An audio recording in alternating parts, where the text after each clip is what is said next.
Speaking of quarterbacks, can we hear Sark talk about his quarterback? Let's do it. Let's do it. Let's hear Sark. This is Quinn Ewers is the National Player of the Week.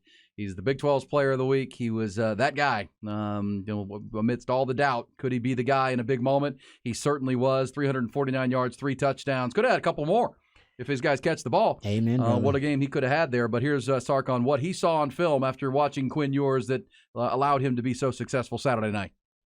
I thought Quinn was very clear-minded going into the game. I thought he had a really good understanding of what we were going to do and why we were trying to do it. I think he assumed his responsibility with a lot of the pre-snap things that we were doing in the ball game, which in turn, I'm remiss for not mentioning this at the beginning.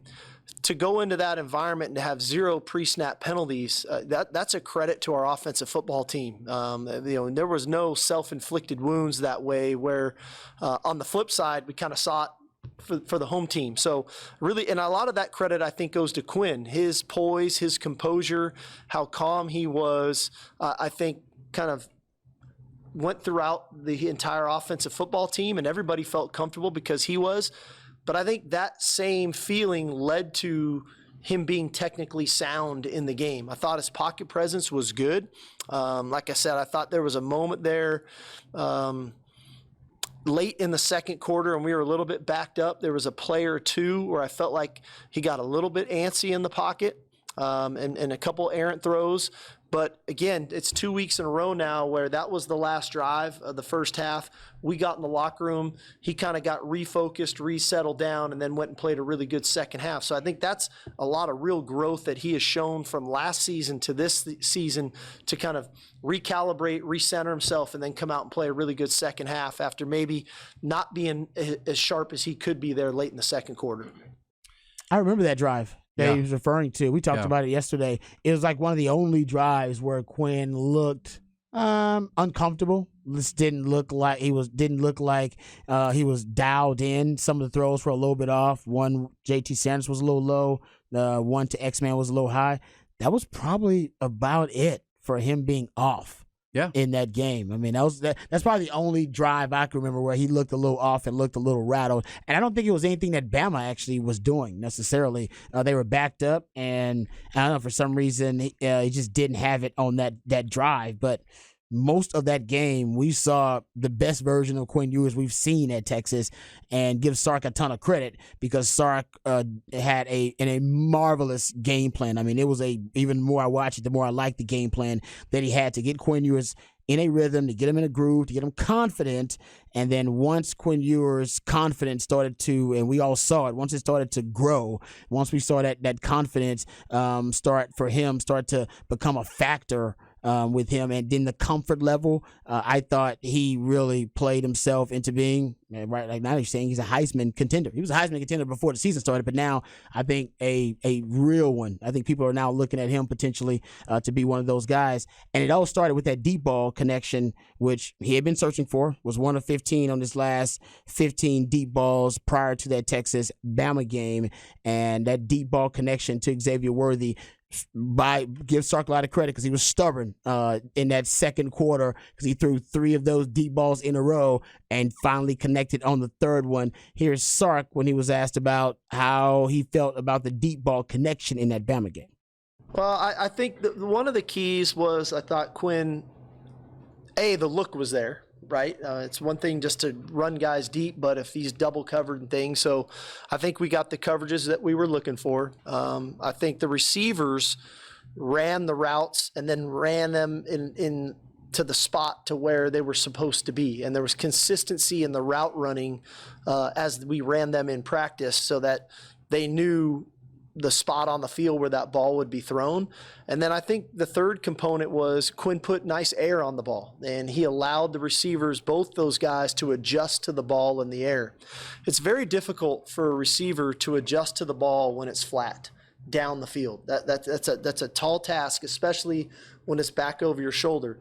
But when there's air on the ball, now they can track it and they can adjust to it. It's like playing center field, right? And the ball's hit to deep left center. The flatter the ball, the tougher it is to gauge that angle. The higher the ball, the better they can gauge it and go track it and go make that play. So I think those three things combined, we got the coverages that we were looking for, and it was the right read. 2, the consistency in the route running from practice to the game, and then 3, the air underneath the ball to allow Majestic to go get it. Yeah, give Sark credit for being persistent with it too. Well, and then setting it up, as you talked about yesterday, and you talked about the game plan. By the way, that drive that you were speaking of was right at 2 minutes to go in the first half, and the goal was there because they were coming off their goal line. They were at their 9-yard line, and the goal was to try to get a couple first downs and not have to punt the ball back to Alabama before the end of the half. And C.J. Baxter ran off right side for 1 yard, and then an open, J.T. Sanders across the middle. He threw it at his feet, and that was some bad footwork. And then he missed Quinn Ewers, Xavier Worthy on a short pass too, a little high.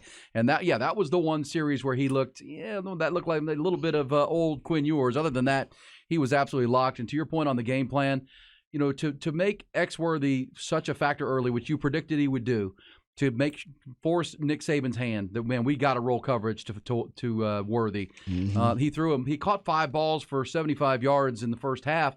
But they did the end around to him, that reverse that could have gone to the house, man. Yeah. He could have. Remember that, where if he takes it to the outside, J.T. Sanders has the. I mean, that was one where when Xavier came around the right side. There was nobody out there. well, except for J.T. Sanders and Christian Jones lead blocking. And one guy was Terrion Arnold, I think, in the corner for Bama. And Jatavion Sanders had him blocked out, come around my right side, and I got him. And Xavier cut back inside, and that allowed him to miss the block because he thought he was going to come behind him because he saw Christian Jones ahead of him. That goes to the house. And we also know X-Man, dropped a touchdown pass 2 in the first half. He was on the way to having a huge first half if he would have caught the ball and ran through the right way. But he made him a factor. And I think to the deep balls, Rod, that forced Nick Saban to say, man, we got to roll some coverage here. And that's when, well, guess who blows up? Adonai Mitchell, J.T. Sanders, the math equation. They just can't handle all of it. No, I'll go back and look at those big plays, but I remember several of the big plays to A.D. Mitchell and to J.T. Sanders with the secondary either rolling coverage to X-Man or them straight up bracketing X-Man. So there was definitely a decoy effect. Like you just brought up with X-Man late in the game. So I'll give Sark a ton of credit for that. I mean, that's the beauty of this offense. And now there are teams that are going to be deciding, okay, who am I going to double? Who am I going to roll coverage to? Is it going to be A.D. Mitchell? Is it going to be X-Man? Is it going to be J.T. Sanders? Can't roll coverage and can't double and bracket all those guys. You got to pick 2 guys to do that with. And even if you do that, then that's going to leave the run game wide open because you're not going to be able to stack the box at the same time. It is truly a mathematical equation that defenses cannot solve. And as long as you make the right decisions, and that's Sark and Quinn, like right coverage and make the right call, it's going to be really tough for defense to stop Texas offensively. Something we talked about all offseason. He's got to be a point guard, and he's got a high-level arm, so find the mismatch and deliver the ball. And that's what he did the other night to a very, very high level, and Quinn Ewers was the National Player of the Week.